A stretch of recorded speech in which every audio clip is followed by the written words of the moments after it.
Let me know when, eh?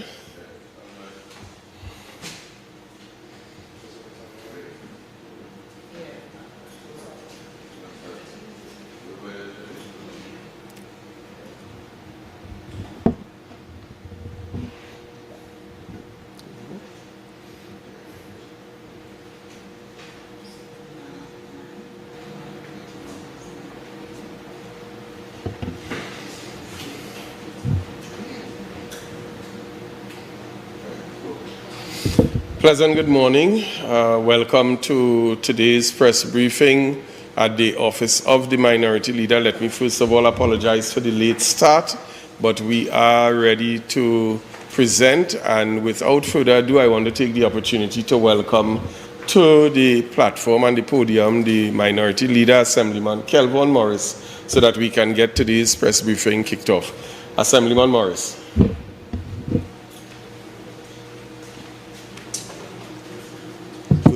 Good morning, and let me say welcome to all viewers, welcome to the media, and let me thank you again for taking time off from your busy schedules to stream this live press conference this morning. So this morning, I would firstly want to start by commending the Tobago Emergency Management Authority, TEMA, for its excellent work in coordinating the response to this unfortunate oil spill that has been fouling the environment in Tobago, the maritime space. I also want to commend the agencies of state of this, that is specifically the Ministry of Energy, IMA, EMA, the various oil companies, Heritage in particular, Kaizen, and all other supporting stakeholders who have come on board to ensure that we are at a point where we can now safely say that the oil spill has been contained within the space that it originally was located. This morning, we hope to raise three matters. One, treating with the Tobago Carnival. Two, I would raise a matter that I believe is very important within the tourism sector. And three, a matter treating with the conduct of the Secretary of Infrastructure. So, with no further ado, I'd like to introduce Minority Councillor Petal Daniel Benoit to treat with the Tobago Carnival.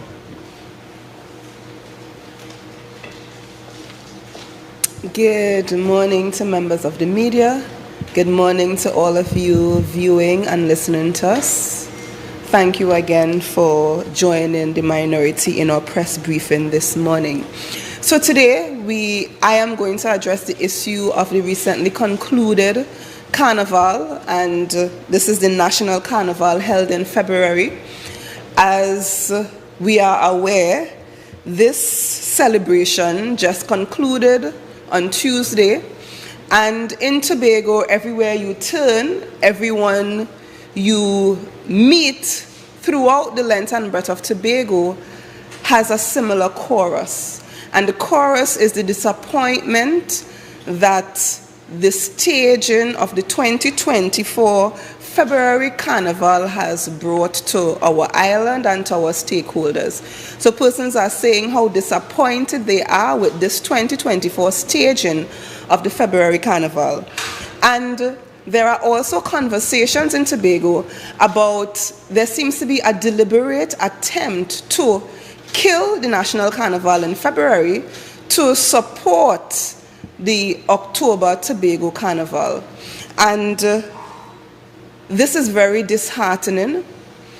There seem to have been as well a lack of proper planning as it relates to the recently concluded Carnival. There seemed to be inadequate marketing as in respect to the recently concluded Carnival. And there was also a great level of uncertainty surrounding this Carnival in February. At one point in time, There were discussions about whether or not there were kiddies carnival or junior carnival versus senior carnival, whether there will be competitions. One time there was competitions, another time there were no competitions. So there was a great level of uncertainty surrounding this carnival, and as a result, the participation would have been significantly lower when compared to previous national carnivals. On Carnival Sunday in particular, you were hearing persons asking, what is happening in Tobago Monday and Tuesday? And this is just one day before Carnival. We saw where there was a cancellation of the junior parade of the bands in Scarborough on Saturday, and this was another blow to the mass band leaders. They would have suffered great loss as a result of this. Band leaders, masqueraders, stakeholders, they were left disappointed.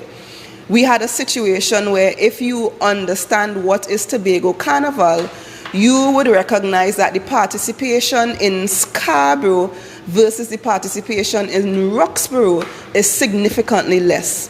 So because of the uncertainty, because of the lack of marketing, because of the inadequate planning, band leaders would have seen a reduction in the registration and the participation of masqueraders.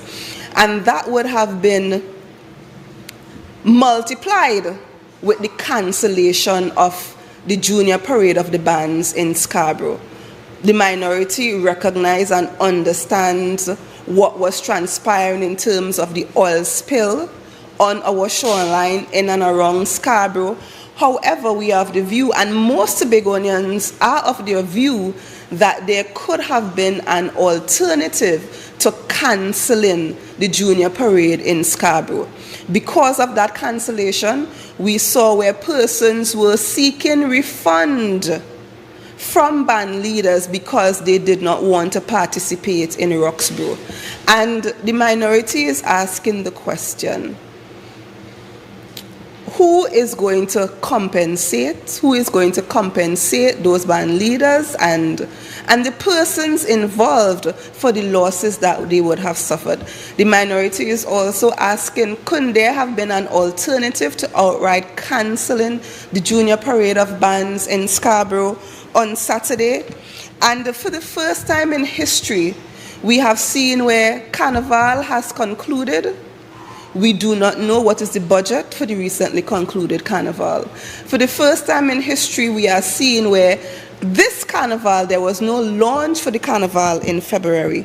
And we believe that this cannot continue to happen. The administration has a responsibility to preserve our culture and our traditions, and based on the decisions that they are making, based on how they are producing these activities, we believe that preservation of our culture seems to be on the back burner.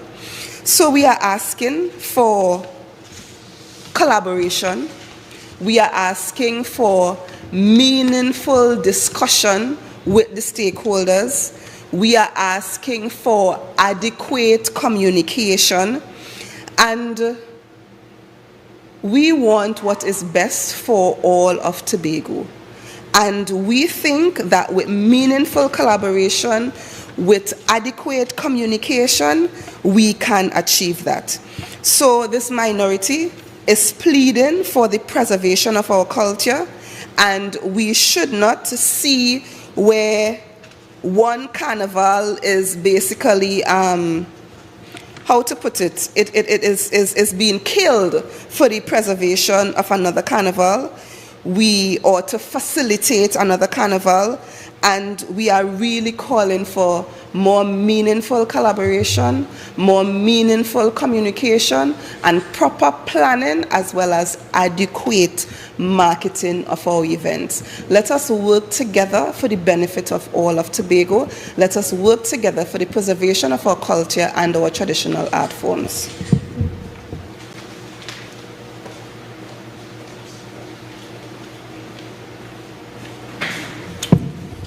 Thank you, Minority Councillor, and I wish to also reiterate the call for this administration to really focus on collaboration, focus on having the conversations with the stakeholders, because whereas you might have your personal view on where Carnival should go, I believe ultimately the decision as to go alone with a Tobago Carnival in October or maintain the Tobago Carnival and still have the Carnival, the National Carnival in February and still have the Tobago specific Carnival in October.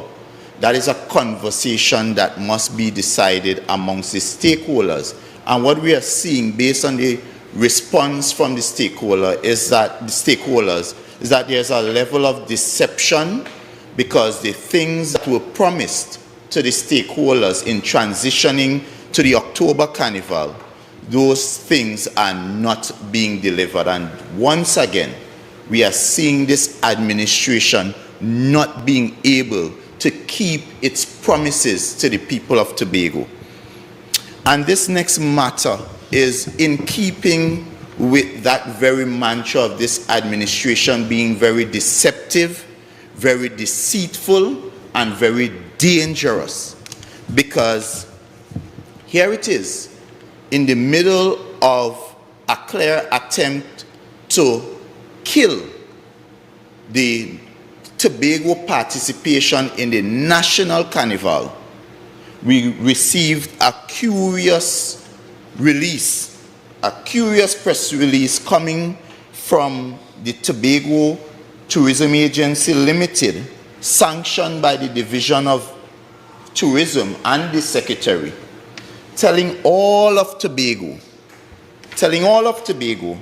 that for the month of January, we received record-breaking arrivals, visitor arrivals, and 27,899 visitors came to the shores of Tobago by air or by sea.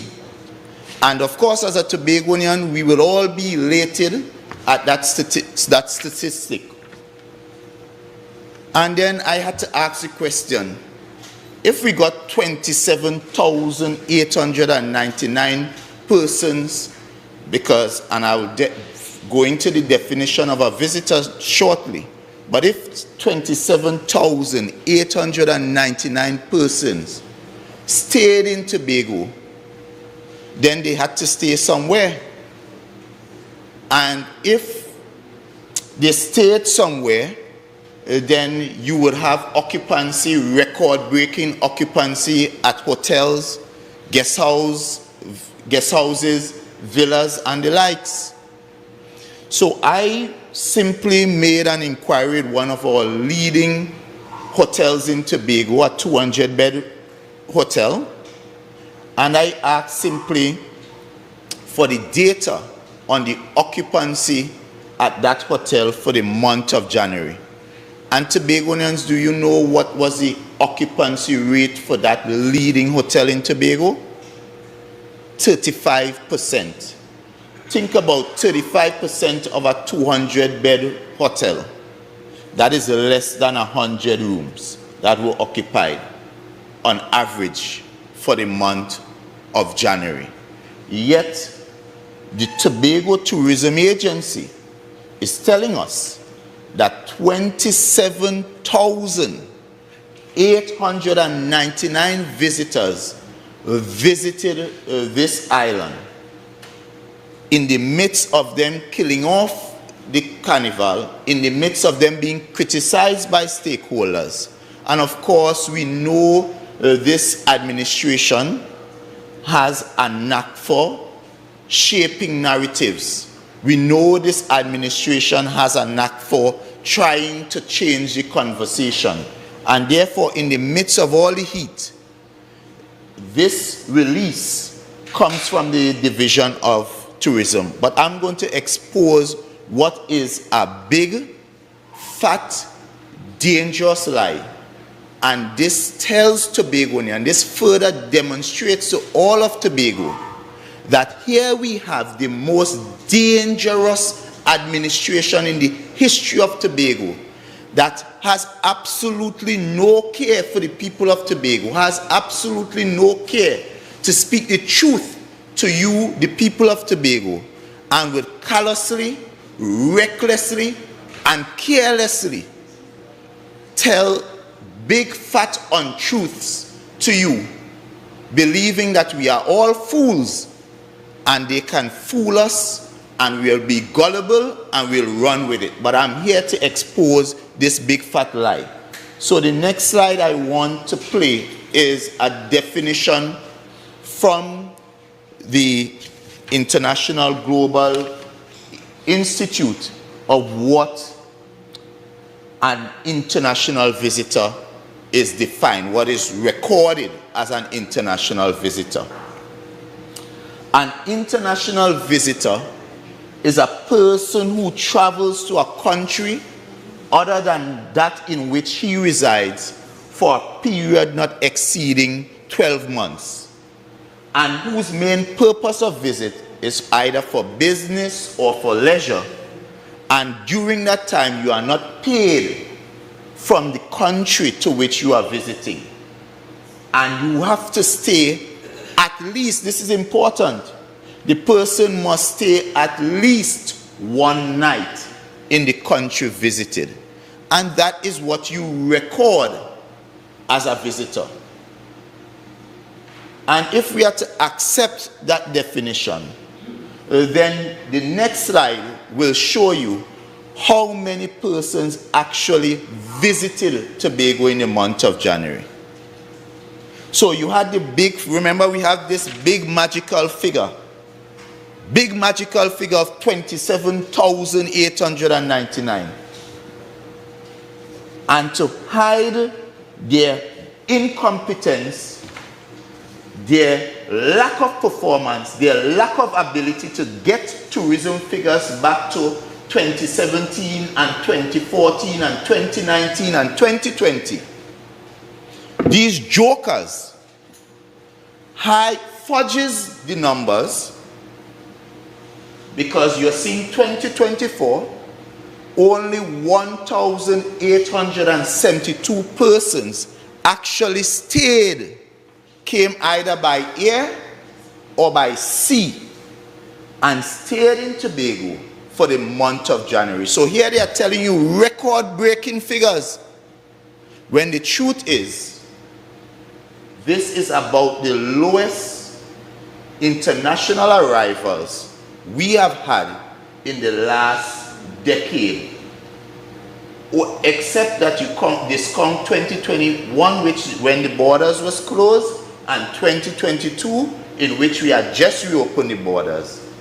This figure is about the lowest that we have recorded in the last decade, which speaks to this administration's inability to attract international arrivals in a way that other islands are doing at this time. Because when you do the comparative analysis, and when you look at the Barbados, and you look at even our neighboring Grenada, and you look at Jamaica, these islands have doubled their post-COVID numbers. They have increased their post-COVID numbers. And after 2 years and over about 4 months, this administration is still unable to get us to a place of the pre-COVID numbers of 2019 and 2020. And what do they do instead of telling us the truth? They have decided to do one of the most deceitful and dangerous things. And the next slide will tell you how they came up with this 27,889. So, as you know, we have been receiving cruise ships coming to Tobago, and we've had an increase in the number of calls coming to island. So to fool us, the people of Tobago, you know what these jokers did? They simply dump and lump all the cruise passengers, so not even visitors, not even the ones that coming off and going on tour, the 6,764 persons, Not even those. They've dumped and lumped everybody, every passenger on board, and they're telling all of Tobago, we have had record numbers of arrivals. If this is not deceitful, if this is not deception, if this is not untrustworthy, and if this is not dangerous, I do not know what is. And if this is not an act of a clear breach of trust and breach of oath of office of the Secretary of Tourism, then I don't know what is. And if we have a serious Chief Secretary in office that understands that this is the same Secretary of Tourism that told us that after they did all their reconciliation, that the Division of Tourism spent $9 million on the Tobago Carnival in 2022, and then after submitted to the House a bill of only about $6.8 million, which caused a big difference of over $2.2 million. And up to now, we can't get a proper justification as to what caused the difference in what you submitted and what you reported. So this is the same secretary that continues to mislead Tobagonians. This is the same secretary that continues to mismanage Carnival. This is the same secretary that owes our hard-working artists and cultural performers for over a year. And this is the same secretary that promised them that they will be paid by January. January has come, January has gone, and these people remain with their monies outstanding. So this is the secretary that clearly has demonstrated that she cannot be trusted. And I think today, more than ever today, it leaves the Chief Secretary with absolutely no choice but to immediately rescind the appointment of this secretary that has so callously, so recklessly deceived the people of Tobago by having us believe that we in Tobago would have attracted over 27,899 visitors, when the truth is only 1,872 persons came by air and sea. And then you had only, as a separate reporting, because cruise arrived passengers and considered international visitors in the truest sense of the word, only 6,764 persons actually came off the ships and went on tour. But yet, the secretary sanctioned an arrangement where they lumped everyone that was on board the cruise ship as a visitor, as to fudge and fool the people of Tobago. And Tobagonians, I don't know about you, but if that is not the height of dishonesty, I honestly do not know what is. And the final matter I want to treat with is a matter that we continue to prosecute when it comes with regards to the Secretary of Infrastructure. And we all would recall that incident when we were told that the Secretary of Infrastructure went on some trip, I think it was to Martinique or one of those islands. And we also recall that we were told that he had to take a private jet to return home because of some situation of an imminent storm or so. And the secretary came to the house and he made a statement. He told us exactly how the trip was funded. He said he made calls to friends and family. And of course, the secretary is a public officer on public business, and therefore utilizing in some instance public monies.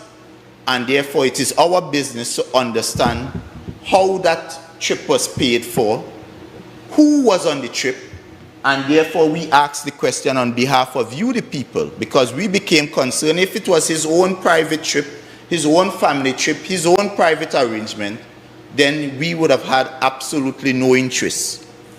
But because he went on public business approved by the Executive Council and on behalf of the people of Tobago, it is in fact Tobago people's business. And therefore we asked 3 pointed questions. Those questions are, we wanted to find out the substantive position of the Tobago House of Assembly official who accompanied the secretary, because up to now, we do not know who was the other person accompanying the secretary on this so-called trip. And this is public monies being expended. So we wanted to find that out. And I think that is a very simple, basic answer. We didn't even ask for the name of the person. All we wanted to know was what was the position of the person. What position they hold in the Tobago House Assembly. Whether they are cleaner, whether they are clerk, what is their position. We also asked for the name of the person or persons or organization who funded the cost of the private jet and the relationship to the secretary, because it is the secretary who told us that he reached out to his wide network of friends and family. And of course we know that the cost of the private jet was quite exorbitant, involving large sums of US. So of course we would want to know who would have on a weekend that large deposit of US available to fund such an expensive trip. And then we also wanted to know, because there was a back and forth between the Chief Secretary and the Secretary of Infrastructure as to whether any portion of the trip would be covered. So we wanted to find out now that all the dust has been cleared, whether the Secretary received any reimbursement or any part payment of any of his expenses. Because if you went on public business and you fund the trip, at some point the state is required to reimburse you. So we wanted to find out whether that reimbursement occurred and what was the amount. So I hope that this next clip will play to remind persons of what transpired at the last sitting when this question was asked.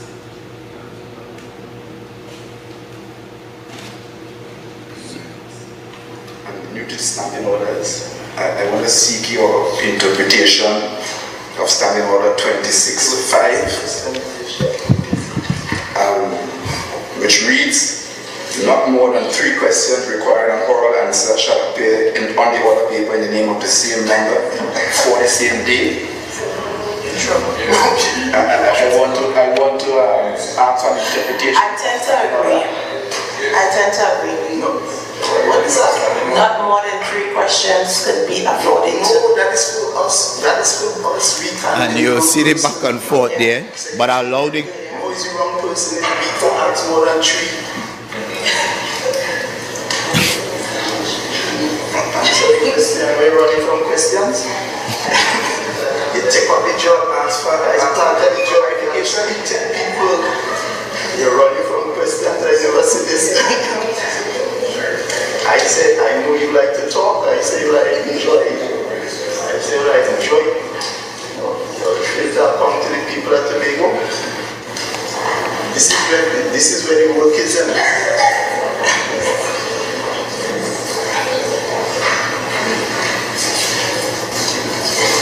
So you will see the presiding officer deliberating, and what would have happened there is the secretary was trying to use the standing orders to avoid answering the question. That is, saying that he had already answered 3 questions for this sitting. And that in itself was a misinterpretation of the standing orders, because those were deferred questions and not questions scheduled for this exact sitting. But I would allow the clip to play because the presiding officer will make an important ruling to which I want to speak to.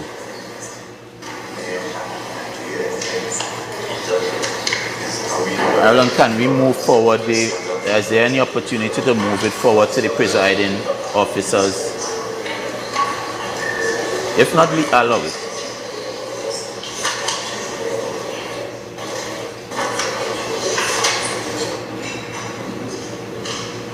Right.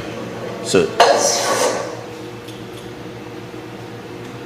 Officer, you know, B. Of the same member. Oral answer, in order 26.5. As per standing order 26.5, not more than 3 questions requiring an oral answer shall appear on the order paper in the name of the same member. This is, in fact, the 4th question from you to Assemblyman James.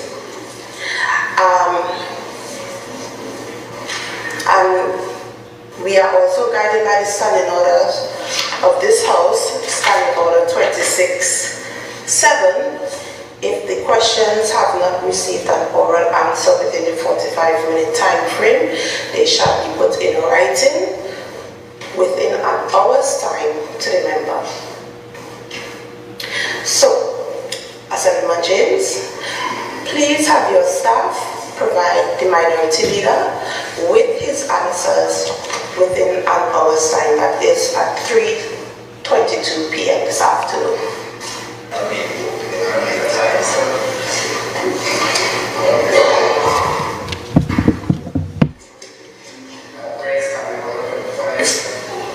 (26.7). Please be so guided, Assemblyman James.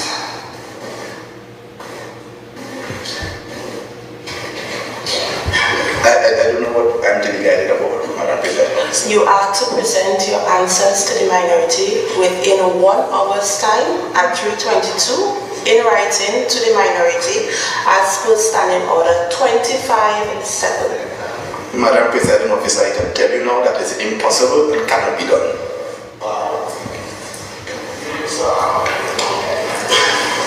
I would remind members of this House that we are guided by the standing orders. I am sure all assemblymen are provided with competent staff to fulfill this request. 1 hour's time, standing order 25.7. Thank you. So what we just played there occurred on the 25th of January.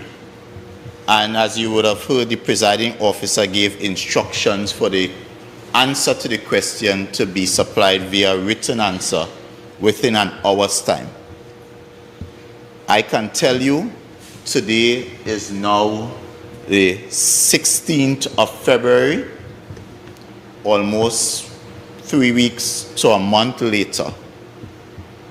We are still awaiting the written answers as instructed by the presiding officer for those 3 questions. And therein lies again clear demonstration of what we term hubris, or in simpler form, arrogance. And you know, there's a saying that power corrupts, and power corrupts absolutely, and power corrupts absolutely. And what we are seeing at this time is a demonstration that these persons we have elected are now believing that they are above you, the people of Tobago, that they do not have to answer to you, that they do not have to report to you, that it matters not how you feel about a situation. They do not have to tell you the truth. They do not have to, and these are the same people who they brought to you this contract. You remember that? Remember the contract that they signed, that they even brought, I think it was a justice of the peace just to make it give it even more credence. And they sign that they will be accountable to you, the people.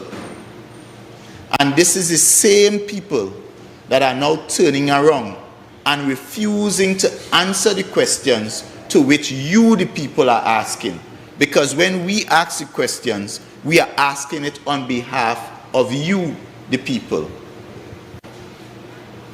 And therefore, I am saying today that with respect to this issue, because I understand the Secretary has made it known that he is above the law and he is not going to answer any aspect of this question. So he's not going to tell us what is the position of the person who accompanied him on the trip that you, the taxpayer, is paying for.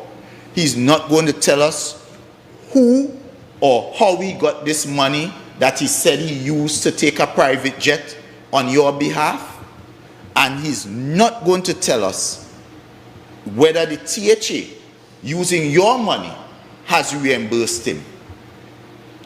So I'm calling on the Chief Secretary now, since the Secretary doesn't want to tell us, to at least answer the questions to which he would have the information, because we still want to know who was the person that accompanied the Secretary, and we still want to know whether our money has paid for the Secretary who is so bold-faced to tell us that he's not going to answer how he got money, how he got that amount of US to pay for a private jet. And Tobagonians, I want you to realize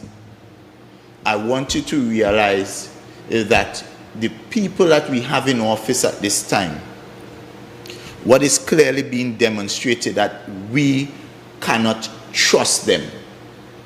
We cannot trust them. And ultimately, there will come a time when you will have a decision to be made. So members of the media, members of the public, I want to thank you for taking the opportunity to really allow us to speak to the people of Tobago on matters of great importance. We continue to ask Tobagonians with respect to the oil spill to continue to listen, continue to stay alert, continue to stay aware, because as much as we are getting some level of containment, this cleanup effort will be with us for some time, because nature has a way, it doesn't just happen overnight, and we'll have to continue to deal with this. And for the persons who are affected, such as the residents of Lambo and our students and so, we're asking parents to ensure that students continue to catch up on their work. We are asking residents who are unwell or being affected to utilize the various services, both at the Division of Health, Wellness and Social Service and so forth, as to ensure that your life and livelihoods are preserved. We also want to continue to encourage our fisher folk. We know the men down at Lambo. I'm not hearing after talking about how they're going to treat with their well-being, because these are people who are not now earning an income. So I'm hoping at some point the THA will be able to provide support to these families. And therefore, I also want to just close off again by reinforcing our commendation for the efforts of TEMA, led by Mr. Alan Stewart, and for the efforts and the collaboration that we are seeing between the Tobago House of Assembly and the central government. I thank you. If at this point in time, if there's any questions, we'll take them now. If not, I just want to thank you again. Any questions? What do you think could have been done differently in terms of the oil spill cleanup? Any concerns you have? Well, you know, in hindsight, there's always things that can be done better, and of course, but this is something that Tobago is dealing with as an issue, not one that we are accustomed to.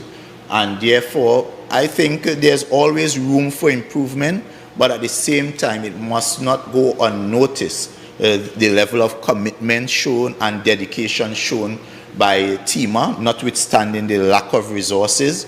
And you know what I was most impressed about is seeing the young people at TIMA really take up the responsibility in, you know, coordinating this. And it tells us as Tobagonians that we do have capacity, and it tells us that, you know, that in the midst of it all, that when we work together, when we come together, when we collaborate, we can overcome any challenge. Thank you so much. All right, and let us continue to stay safe. God bless us all.